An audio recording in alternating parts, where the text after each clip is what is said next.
அனைவருக்கும் வணக்கம். எழுத்தாளர் எஸ். ராமகிருஷ்ணனுடைய சிறுகதைகள்ல எனக்கு ரொம்ப பிடித்தமான சிறுகதைன்னே அதை நான் சொல்லுவேன். பல மேடைகள்ல கூட இதை நான் பேசி இருக்கிறேன். அந்த கதை இப்படி துவங்குங்க. உலகத்துல ரொம்ப அபாயகரமான மோசமான ஒரு உச்சம் அப்படின்னா நீங்க எதை சொல்லுவீங்க? அந்த கதை இப்படி நம்மளை கொண்டு போகும். நம்ம இடத்துல அந்த கேள்வி கேட்டிருந்தா நம்ம என்ன பதில் சொல்லியிருப்போம்? எவரெஸ்ட் சிகரத்தையோ நயாகரா வீழ்ச்சியோ நம்ம சொல்லியிருப்போம். ஏன்னா அங்கெல்லாம் இருந்து விழுந்தாதான் மனிதனால பிழைக்கவே முடியாது. கை எலும்பு கால் கூட தேராதுன்னு சொல்லுவாங்க. ஆனா அவர் இப்படி கதையை கொண்டு போவாரு. அந்த உயரத்திலிருந்து அந்த மலையிலிருந்து விழுந்தால் கூட மனிதனால் பிழைத்துக் கொள்ள முடியும். நவீனம் இருக்கு, மருத்துவம் இருக்கு. ஆனால் மனிதனால் விழுந்தால் பிழைத்து கொள்ளவே முடியாத உலகத்தின் அபாயகரமான ஒரு உயரம், ஒரு உச்சம் என்றால் அது மனிதனுடைய நாவின் நுனிதான் என்று சொல்லுவார். இதுல எவ்வளவு யதார்த்தம் இருக்குன்னு பாருங்க. அந்த சொல்லை சொல்லிட்டு அதுல இருந்து நம்மளால மீள முடியுதா? எத்தனை உறவுகளை, எத்தனை மனதுகளை அது காயப்படுத்தி இருக்கு. இதை ஏன் நான் இப்ப பேசுறேங்கிறதான கேள்வி.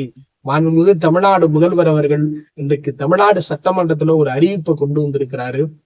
சாதிய அடக்குமுறை சொல்லான காலனி என்கிற சொல் அரசு ஆவணங்களில் இருந்தும் பொது புழக்கத்தில் இருந்தும் நீக்கம் பெறும் என்று சொல்லி இருக்கிறார்.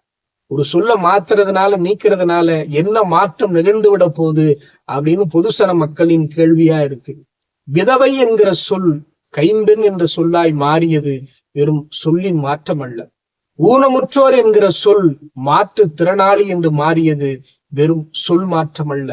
திருநர் சமூகம் என்பதும் திருநம்பி என்பதும் திருநங்கை என்பதும் வெறும் சொல் அல்ல. அது ஒரு நூற்றாண்டு மறுமலர்ச்சியின் துவக்கம்.